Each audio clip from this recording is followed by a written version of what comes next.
আমার এই আলোচনা সভায় যদি, এই মাহফিলে যদি কোনো হিন্দু থাকে, অমুসলিম, তাদেরকে বলবো তোমাদের জন্য ইসলাম গ্রহণের একটা সুযোগ আছে, আর একটা ব্যবস্থাও আছে। যেমন অনেক হিন্দু ইসলামকে প্রচন্ড ভালোবাসে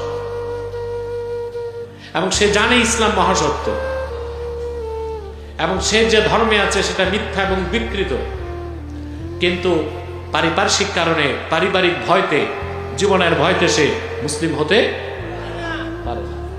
তার জন্য ব্যবস্থা কি? ইমাম আজম বলেছেন,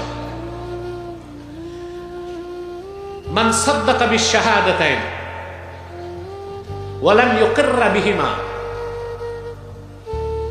যে ব্যক্তি কালেমা শাহাদাতকে বিশ্বাস করল, মুখেও পড়ল, কিন্তু ঘোষণা করতে পারল না মৃত্যুর ভয়তে, ফাহুয়া মুমিন ইনদাল্লাহ কাফিরুন ইনদান নাস, মানুষের সমাজে সে কাফের। মৃত্যুর পর তার জানাজাটাও হলো না, শ্মশানে নিয়ে জ্বালাই দিল, কিন্তু আমার আল্লাহর কাছে সে মুমিন, তার হাসর হবে মুমিনদের সাথে। বলেন সুবহানাল্লাহ। শর্ত কি? যে সে ইসলাম ঈমান আনবে অন্তরে, মুখেও কালেমা পড়বে, কিন্তু দেখাতে পারবে না মৃত্যুর ভয়তে। তার জন্য এই ছাড় আছে, সে মুমিন হিসেবে তার হাসর হবে। সুবহানাল্লাহ।